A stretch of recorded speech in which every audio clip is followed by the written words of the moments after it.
dfcradio.com.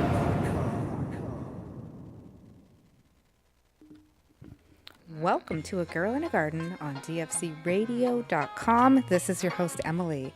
And tonight I have two great guests. One of them is a video, so you can click the Watch Live Now button on the dfcradio.com page. And I am up at Vital Garden Supply talking with Brian about parking lot gardening. And they're up in Grass Valley, high elevation, and they're growing tropical plants, including bananas, in that weather. Some of them are grown under lights, some are outside in the summertime. So check that one out. That will be coming up. But first, I'm going to be talking with Dale Tron, someone who I have connected with on Instagram. And we're going to be talking about guerrilla gardening. So first, guerrilla gardening is not something everyone is aware of, and there's quite a few different meanings. So what I went and did is I went and looked on Wikipedia. Some people love it, some people hate it. I started Wikipedia as a place to start collecting information, and then I'm going to talk with Dale Tron, and we're going to be talking more about guerrilla gardening. But here's a breakdown of what guerrilla gardening really is. Guerrilla gardening is the act of gardening on land that the gardeners do not have legal rights to utilize, such as an abandoned site, an area that is not being cared for, or private property. It encompasses a diverse range of people and motivations, ranging from gardeners who spill over their legal boundaries to gardeners with political influences who seek to provoke change by using guerrilla gardening as a form of protest or direct action. This practice has I can't even say that 10 times fast. This practice has implications for land rights and land reform, aiming to promote reconsideration of land ownership in order to assign a new purpose or reclaim land that's perceived to be in neglect or misused. The land that the guerrilla gardener is usually abandoned or perceived to be neglected by its legal owner.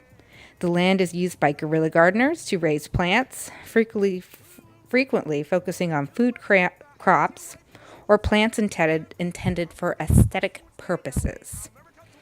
Some guerrilla gardeners carry out their actions in the darkness of the night, in relative secrecy, to sow or tend a new vegetable patch or a flower garden in an effort to make the area of use more attractive or just an easier area to use, and some garden at more visible hours for the purpose of publicity, which can be seen as a form of activism. Now, there's many different ways of what people perceive guerrilla gardening is, and some people use it as some will ask for permission from abandoned lots to see if they could use it, and there are some tax write-offs included with that. So guerrilla gardening encompasses a whole bunch of stuff. And this is just the first of many times we'll be talking about guerrilla gardening and how gardening has become a way of activism.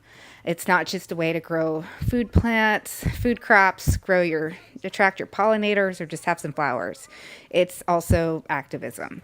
So Dale Tron from Instagram, and his hashtag is, or I guess his follow is at DaleTron_, is getting ready to launch the Barrio Seed Bank, and we'll be hearing all about that. Now, if you would like to donate anything, you can actually mail stuff over, and it's Dale Tron, and I'm going to spell his last name out because I'm not even going to try to say it. It's Hajmahal, and it's School of Guerrilla Arts, care of Roots Factory, and it's 1955 Julian Avenue, San Diego, California, 92113. I know that I just printed out my USPS slip.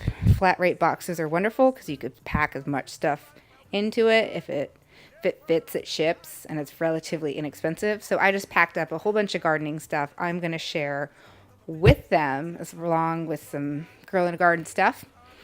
And hopefully they can use it in their gardens and the projects that they're going to be doing this year. So we're going to take a brief break, hear from a Girl in a Garden sponsors, and when we get back, we're going to talk about guerrilla gardening with Daletron and to hear about the Barrio Seed Bank and the great projects that they're working on for 2015. And their first event is February 28th. It's at the end of this month. So we're going to go to a break. We'll be right back. You are listening to the beautiful Emily Walter on DFCRadio.com.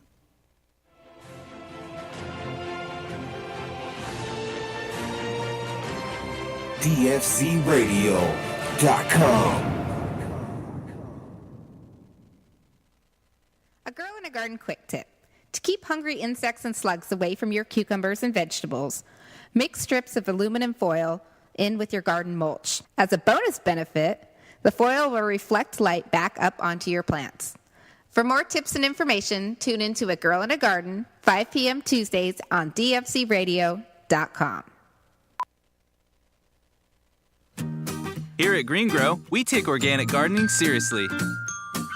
With our mycorrhizae products, you'll increase growth and help reduce the need to replace old, worn-out soil. We help provide electrolytes and maximize nutrient intake to make your indoor garden lush and green. So give your plants the strength that they need and breathe life into your soil with Green Grow. Find us at your local nursery or visit us at thegreengrow.com. That's thegreen, GRO.com.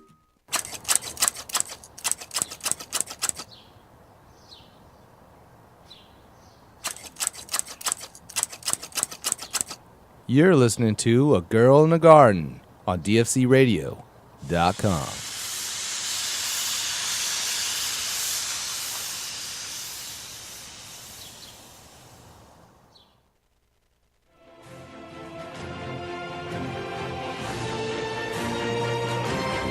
DFCRadio.com.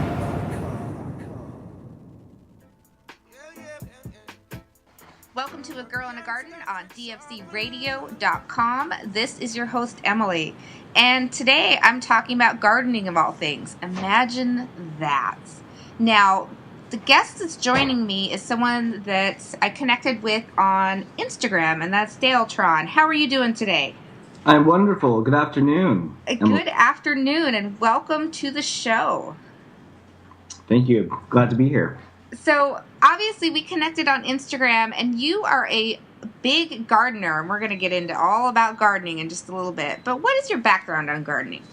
Background on gardening. Well, my first job was as a child to water the garden. And in spending time in the garden, you learn so much about the critters and the way things work and the way things grow and the way things die. I remember vividly learning to plant seeds with my mom and planting them too deep and her telling me, no, your first knuckle is about good. So that's how it all started. Yep. The gardening bug. It kind of, I started the same way. I started gardening as soon as I could walk. It was like a seed was planted, a seed was planted in my head and in my life at a very young age. I was used to eating things out of the garden. It was normal for us to pick things for each dinner or each lunch. And now we are both adults, and gardening is still a theme in your life, I take it. It has become political activism. It has become social activism. It's a sense of community. It is a way to bring people together, and it's a way of life. It's a way of life. That's it. It's a lifestyle. It is a lifestyle choice, and you are making some big moves right now in the urban gardening world, and it's part of it being a way of life. What projects are you working on right now? Currently, I am developing the Barrio Seed Bank. The Barrio Seed Bank is a program to offer free, clean, organic, heirloom, non-GMO seeds to the impoverished people of certain neighborhoods in San Diego, one being Barrio Logan, also known as Logan Heights.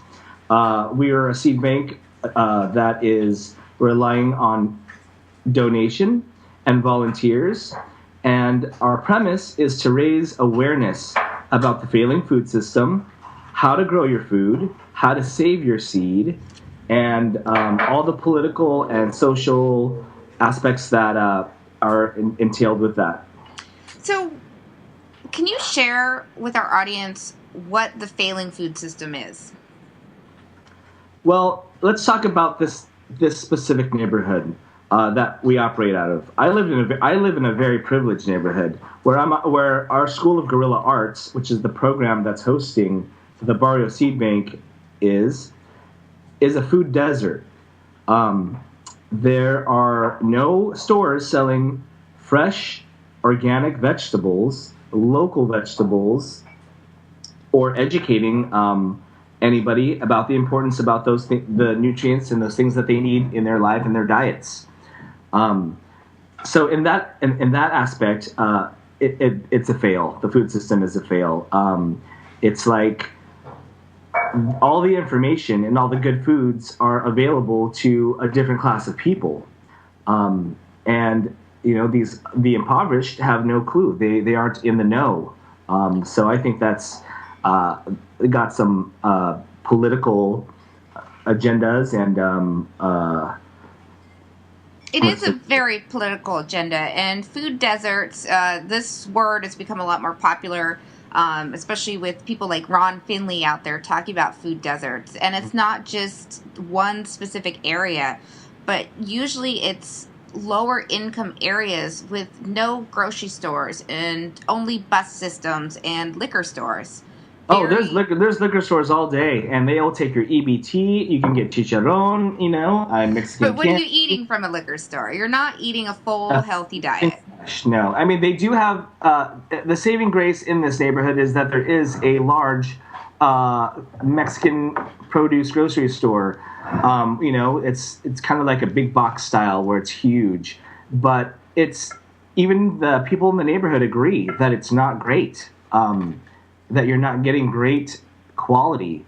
The freshness is not on par. And you can drive to a different zip code and all of a sudden you have Whole Foods. You have, I'm trying to think of some of these higher end grocery stores, but you have access to tons of fresh fruits and vegetables that you don't realize you can drive a few miles away, and you have liquor stores and grocery stores that are selling not high quality produce.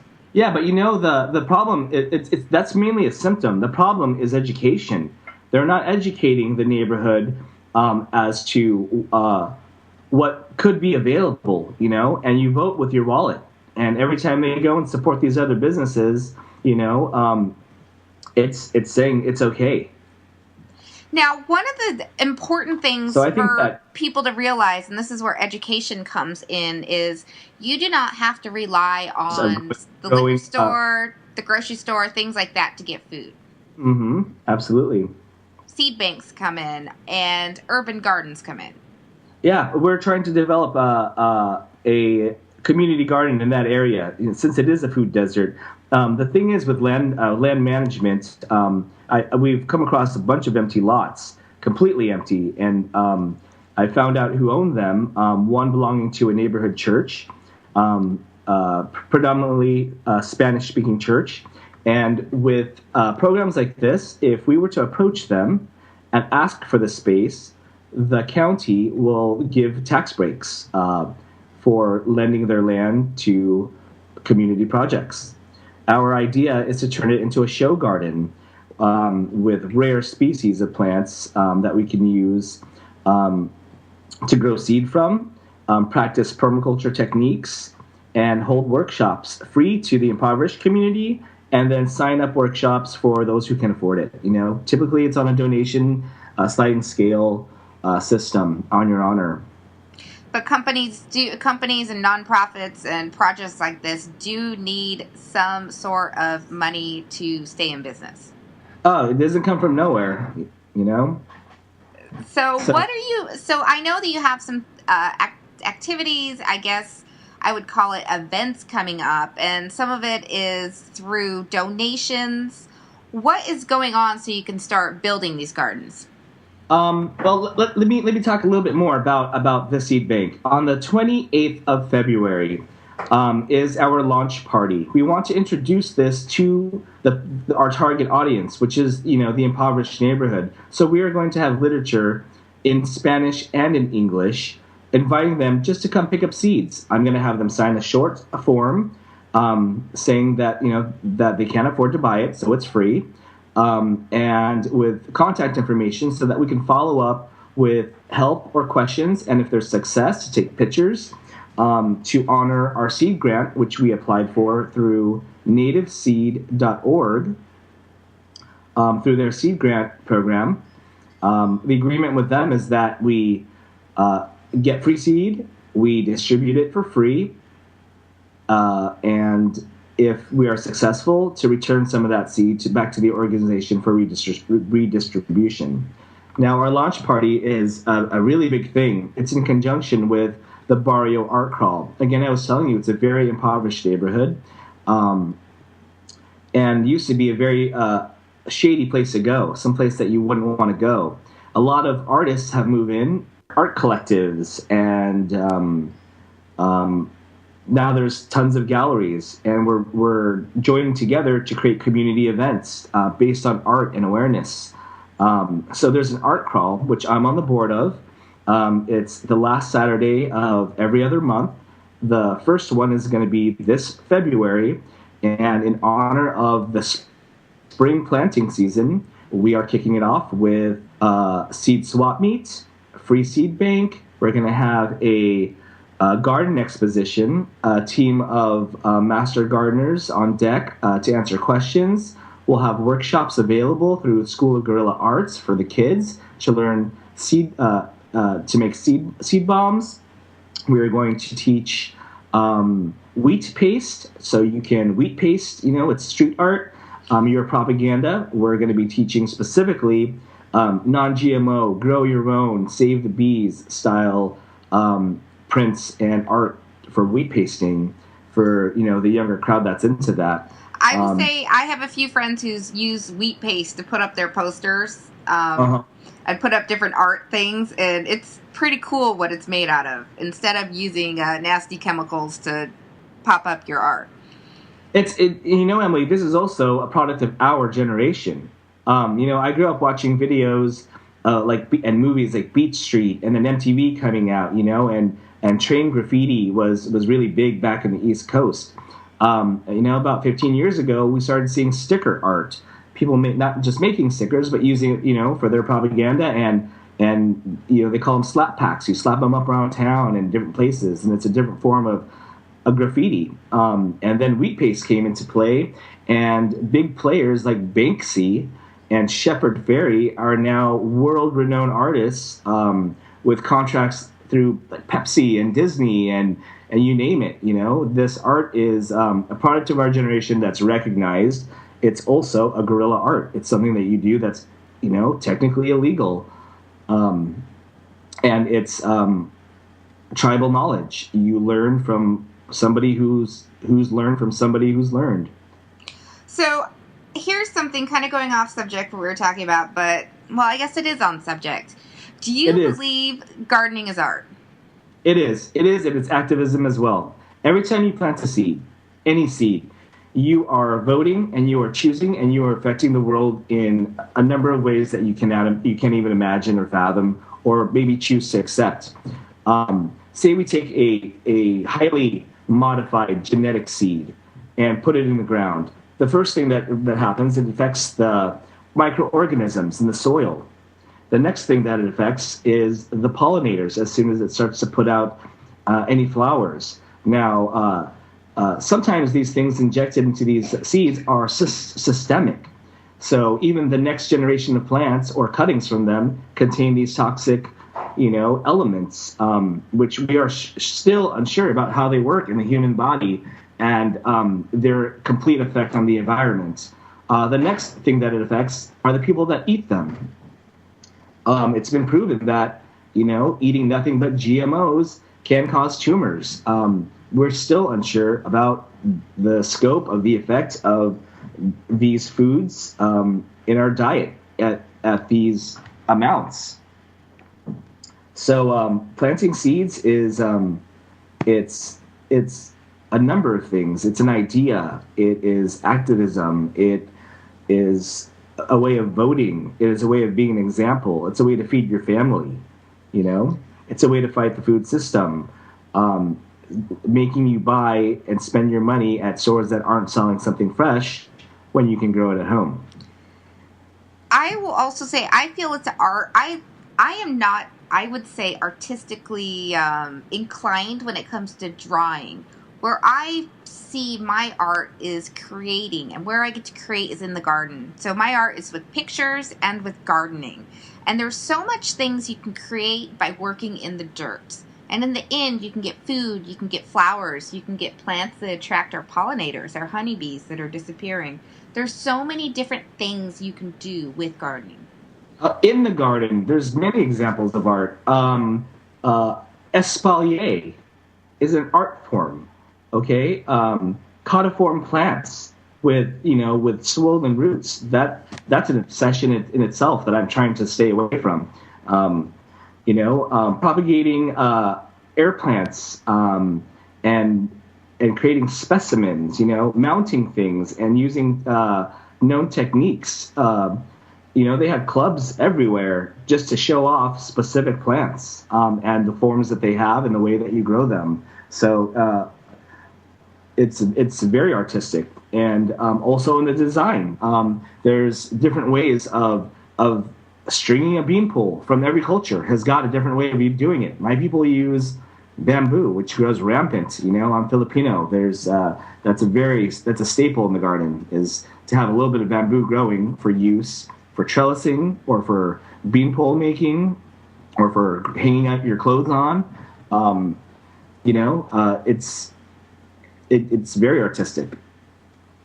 So you said that on your event on the 28th of February, you guys are going to be making seed bombs. What are seed bombs? Seed bombs. Okay, so seed bombs, we're not sure exactly who invented the technique. I've read that the Egyptians did it to be able to sow multiple amounts of seeds on higher banks.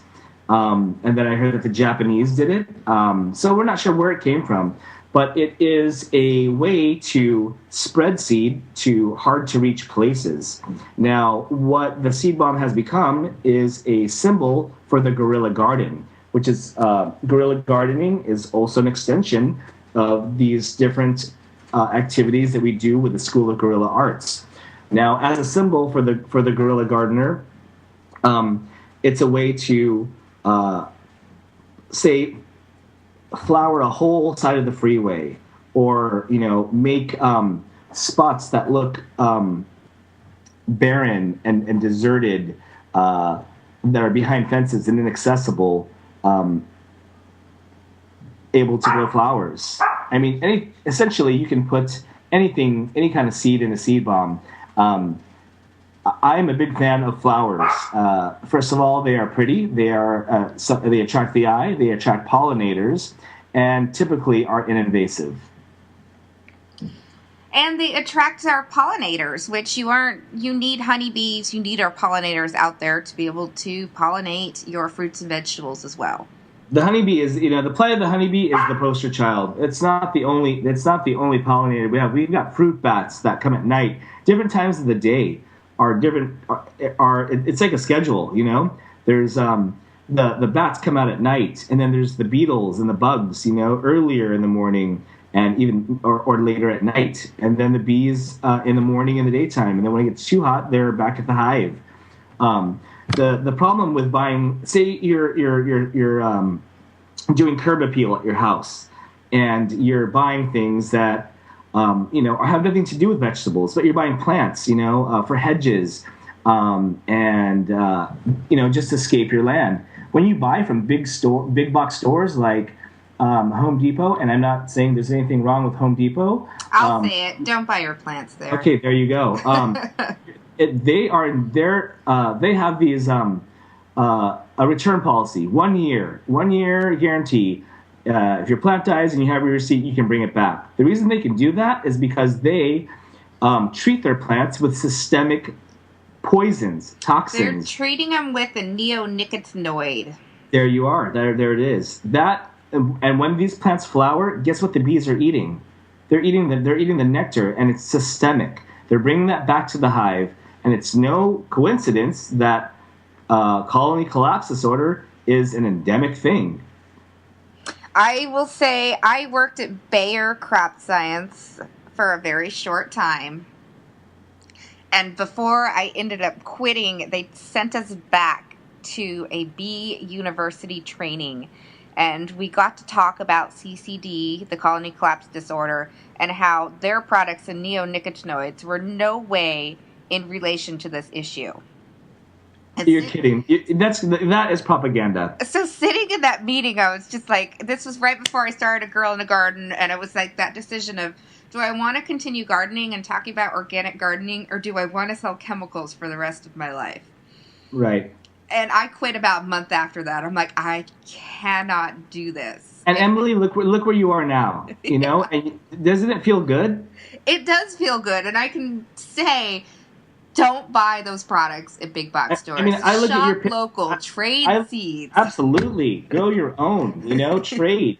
I want to introduce the idea of crop swapping. Get together with your neighborhood and find anyone that's growing anything. Say they just have a lemon tree.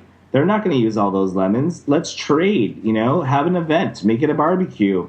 We're going to be doing crop swap in our facility and engaging the entire community to come and make it a fest, you know, with vendors and education and our School of Guerrilla Arts propaganda as well. Doing workshops and, you know, make it fun. I mean, farmers markets are popping up everywhere, but, you know, this is a moneyless system that we're talking about.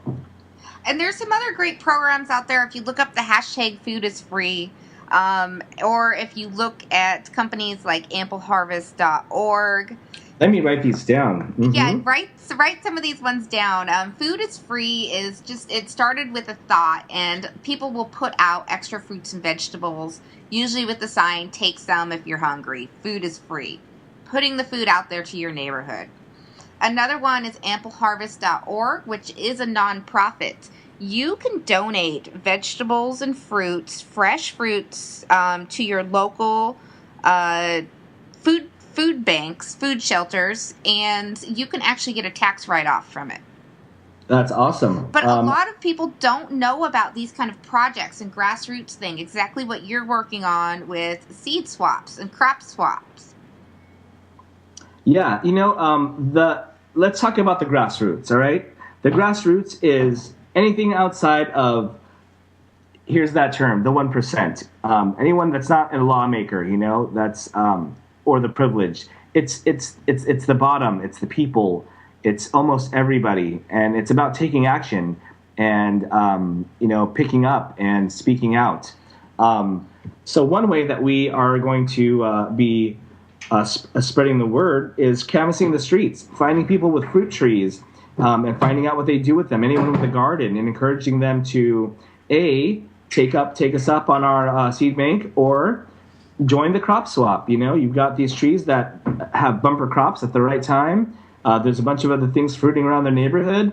Come bring what you got, leave with a lot more.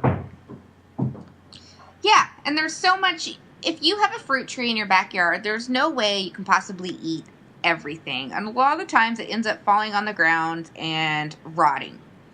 That's a problem all over the city. That's why they plant male trees and, you know, only flowering varieties everywhere. In my neighborhood, every house, it's a cookie cutter neighborhood, every house has a pear tree. The sad thing is they're all male pear trees. That is actually sad. I didn't know that. I used to live next to a guy who would just let it fall off and rot, and then he would get mad, and he's like, oh, you can have a few, so you go pick a few, and then he's like, you took too many.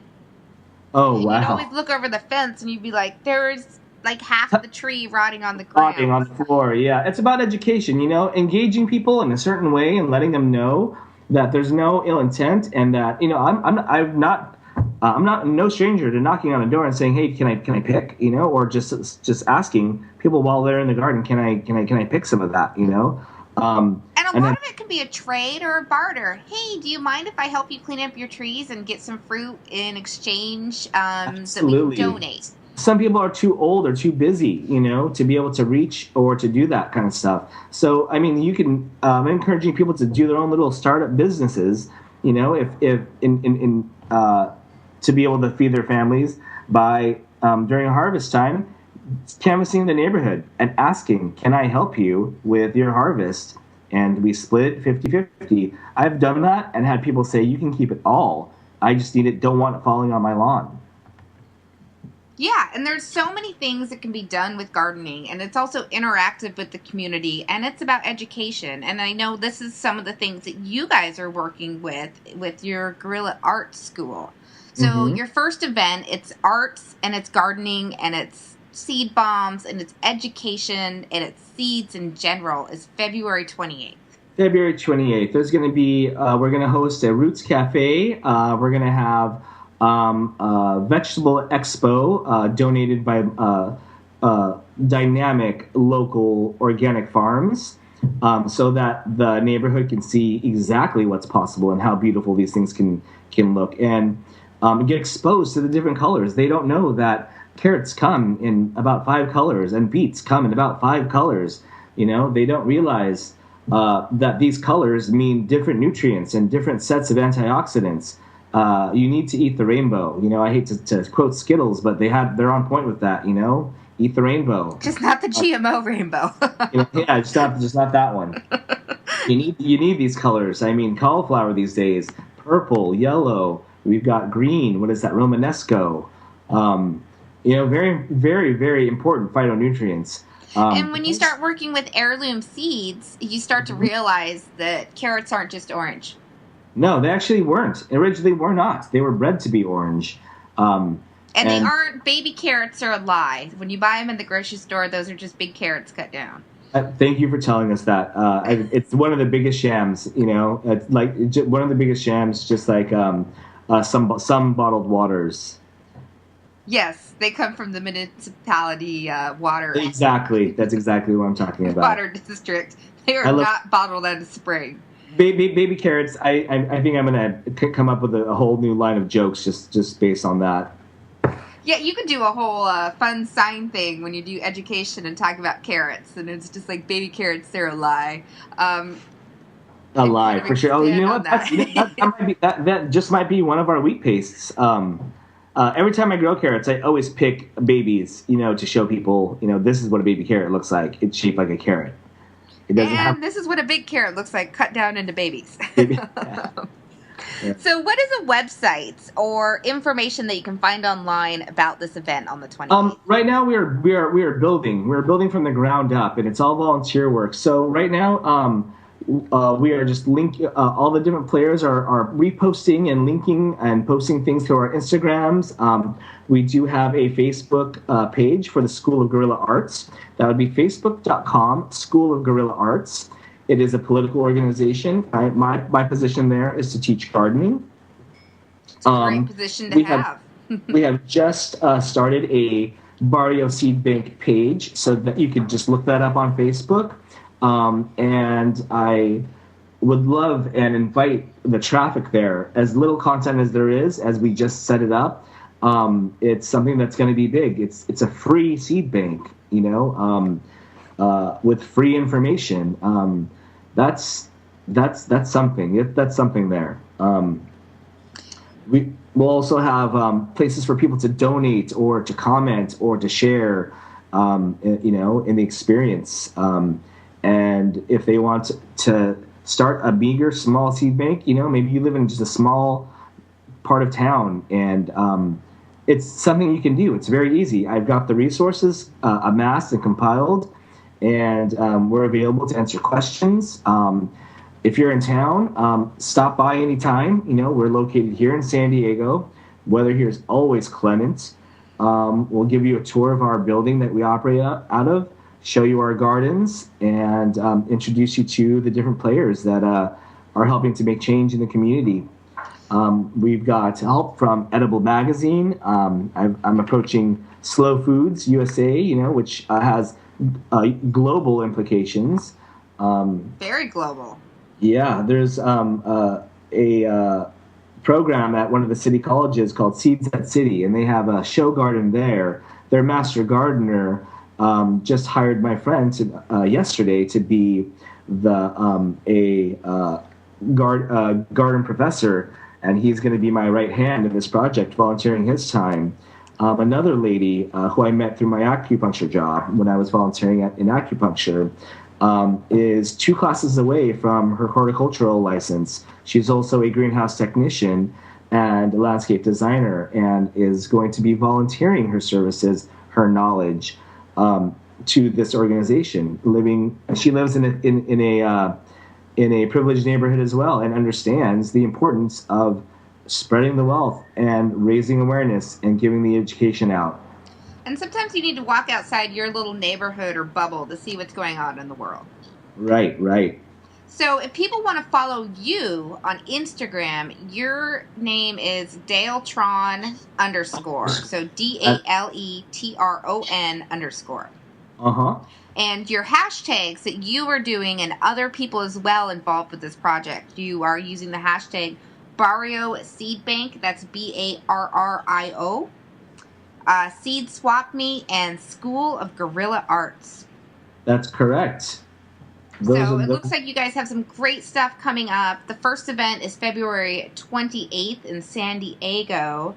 And look them up on Instagram and on Facebook. I will be sharing more information. And will you join me after the event on A Girl in a Garden and tell us how it went and share some pictures? Absolutely, yeah. We sure will tell you exactly how it went and what's going to happen next. I want to invite any of your listeners, to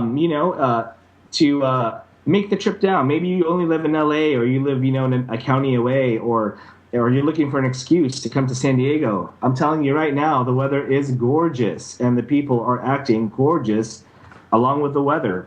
If you can make it down, this event is going to be a lot of fun. It's in conjunction with the Barrio Art Crawl, so you'll be able to. It's a free event. There's a number of art galleries that will be open, hosting, and we're going to be having the seed bank opening, which is going to have a plant expo, gardening displays, question and answer. There's going to be music, children's workshops hosted by teenagers. And it's all volunteer, you can come down, enjoy, come for the seeds, and stay for the art crawl. Or you can talk to us about how we can help you, and help you in your town with the resources we've amassed. And networking is an amazing thing that you should always do with the community.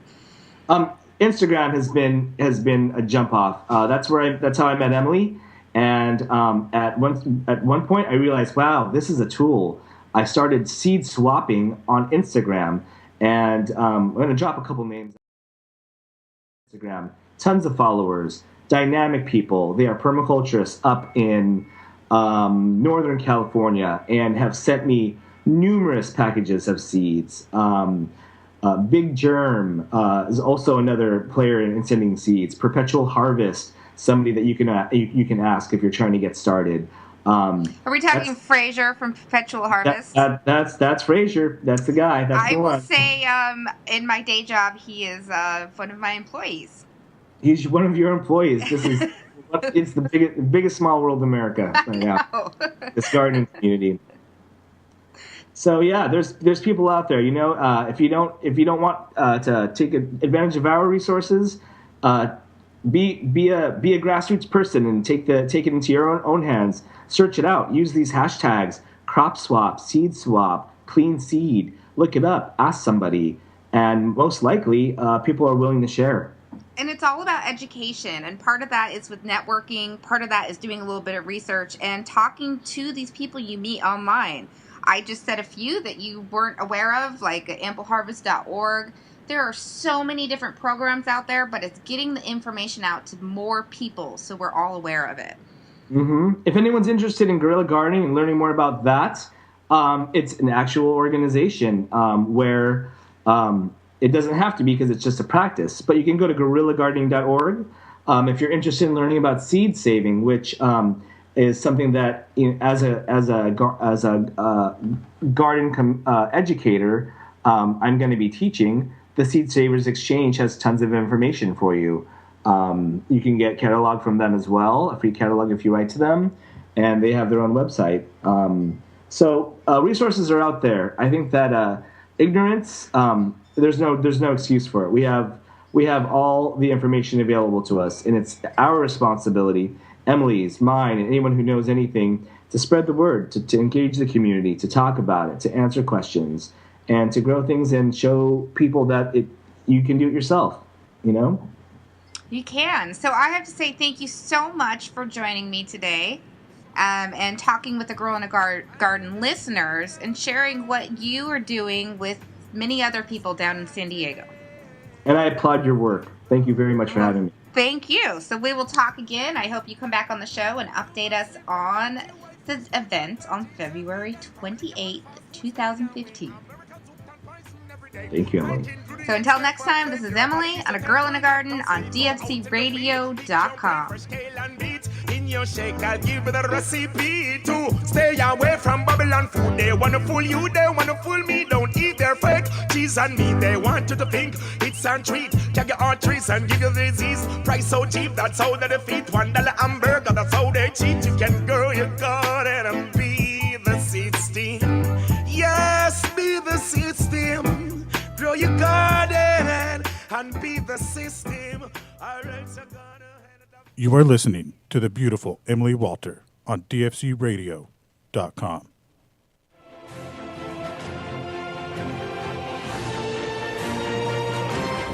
DFCRadio.com.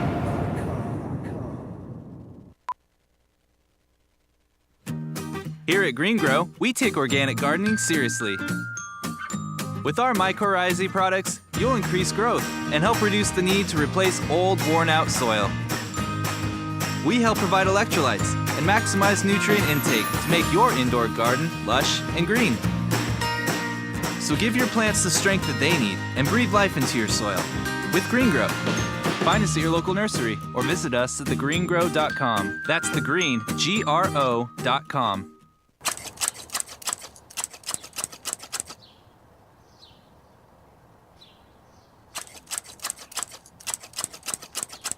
You're listening to A Girl in a Garden on DFCRadio.com.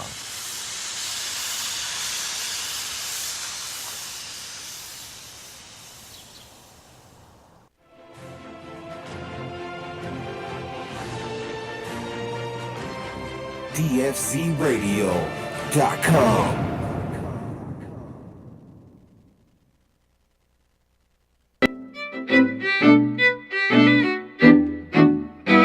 Go. Action. Hey, Take two. no, just keep it rolling. I'll edit it. Okay. Hey, this is Emily, A Girl in a Garden, and today I am standing at Vital Garden Supply with Brian, the owner. And we're in the parking lot. How are you doing? I'm great. Thank you for coming. We appreciate your visit. It's always great to visit you. Now, it's January, and if you're standing and watching this video, there's bananas and other plants in Northern California. So where are we at? We're in Nevada City, elevation 2,800 feet. Right up the hill is Lake Tahoe up there, and we have bananas, birds of paradise, ginger, lilikoi from Hawaii, plumerias, pineapple, all thriving right here in Nevada City. Granted, it isn't always this warm, so we do sometimes keep them inside. Normally they would be in that greenhouse over there that we're still in the process of finishing building and adding heat to. Once the heat's in there, then we won't have to have them in the parking lot as much. But check out those bananas.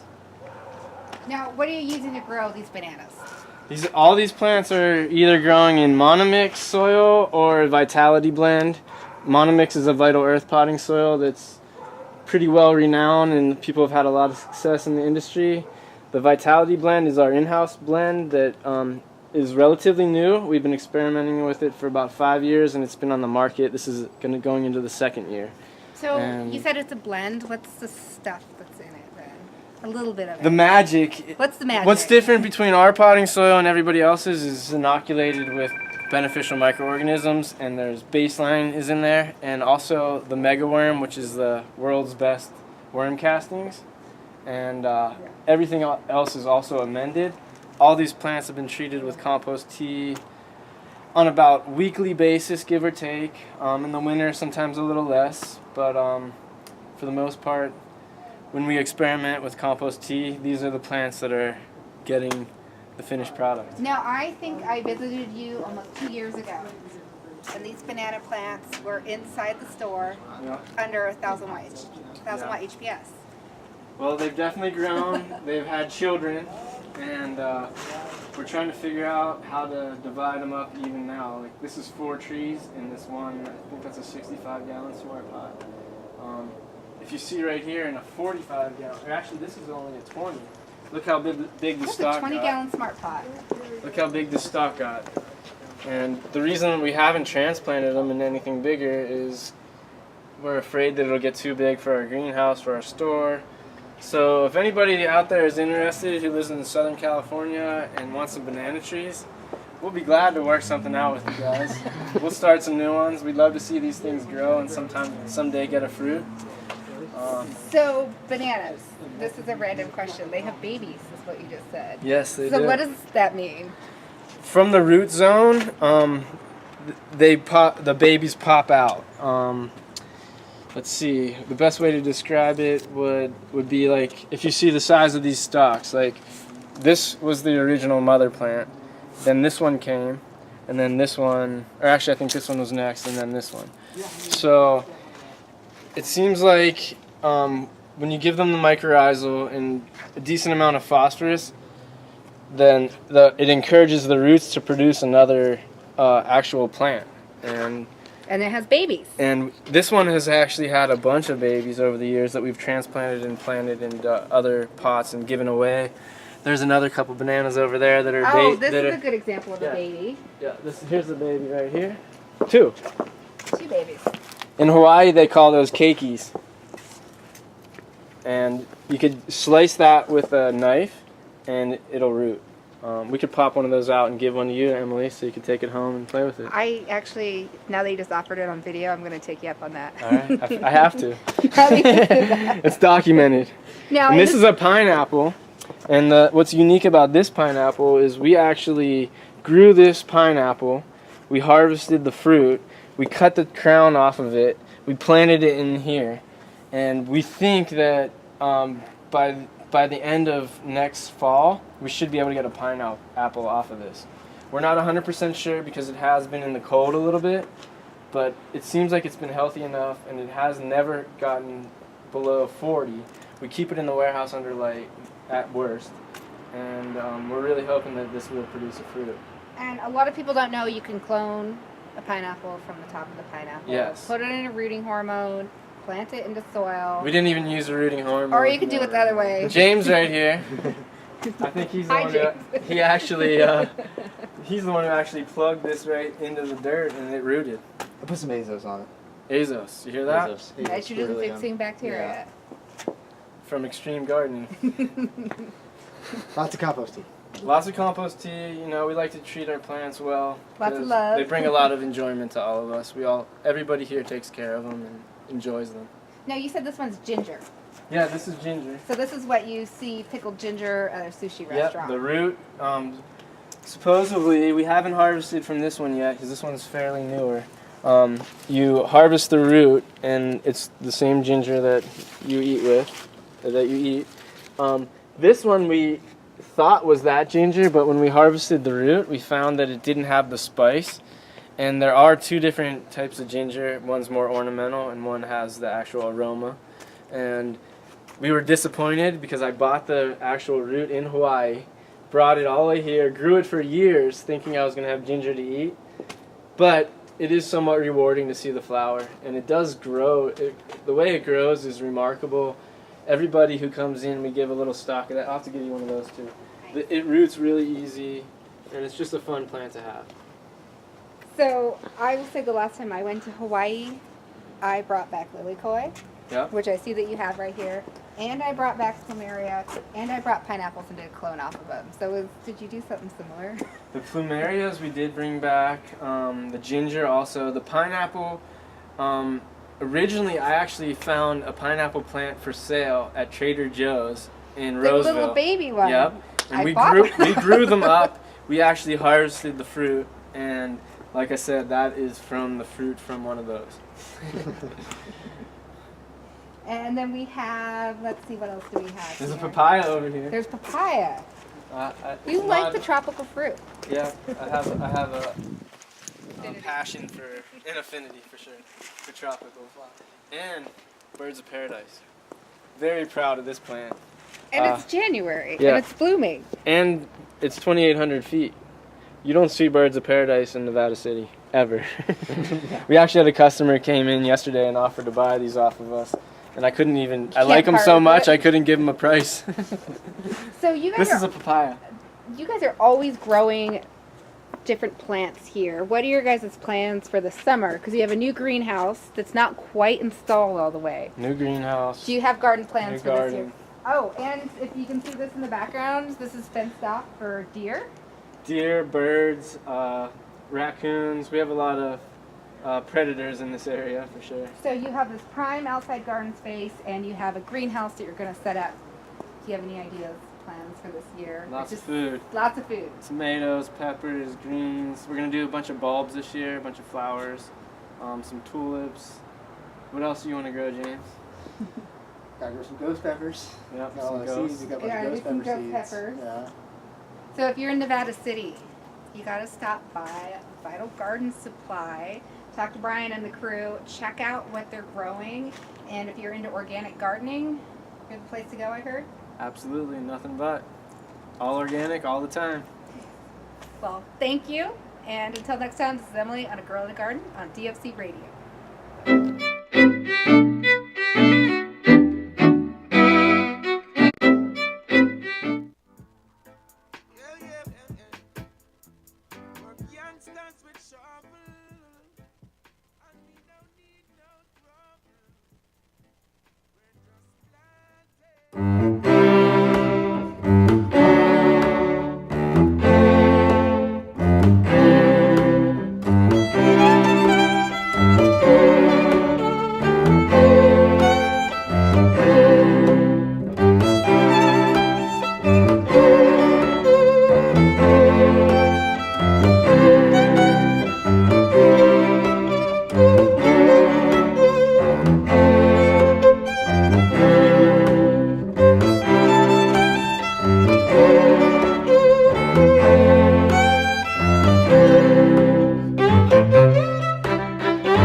Welcome back to A Girl in a Garden on DFCRadio.com. This is your host, Emily.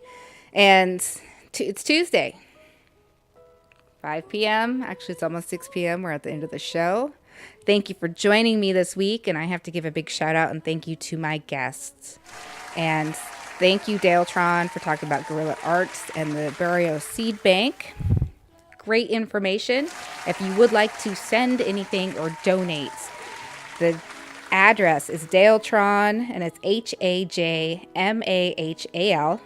School of Guerrilla Arts, care of Roots Factory, 1955 Julian Avenue, San Diego, California, 92113. If for some reason I did not say that clear enough, feel free to email me. My email is agirlinagarden@gmail.com. I will send over the address if you do want to donate. They have some great stuff going on, and I love how gardening's being spread around the world, and Instagram and social media is a great place to network. So thank you for being a guest and reaching out, Daletron. And we look forward to hearing more for the projects you're working with and the other people that are being included in this. And a big shout out and thank you to Brian over at Vital Garden Supply up in Nevada City, California. It's always great to go up there and see what's growing on. Love all the tropical plants. This was filmed up in January, so you have to realize we're in one of the coldest areas. Well, not the coldest areas. It's the coldest month for that area. And most things are pretty limited what you can grow up there, but it's not limited. Check out what they had. So big thank you. If you missed the video, the interview and the video for Vital Garden Supply will be up this weekend on A Girl in a Garden YouTube. You can watch it in the archives next week, or it will be going up to agirlinagarden.com. Hopefully this weekend. It really depends if the YouTube gods agree with me. And that's just a different conversation altogether. So big thank you to my guests. Now next week I have Sam from Cabinet Grow on the show, and they are getting ready to IPO. They do grow cabinets that can fit in your garage that look really indiscreet. And guess what? It's a whole growing area. So that's a video. It's about a 10-minute video next week. So Sam May is joining me from Cabinet Grow. And we'll be talking about gardening. Imagine that. Now, if you have any questions, suggestions, please reach out to me. Find me on Facebook, social media, Instagram, agirlinagarden@gmail.com. Be happy to help you out. And until next week, this is Emily on A Girl in a Garden on dfcradio.com.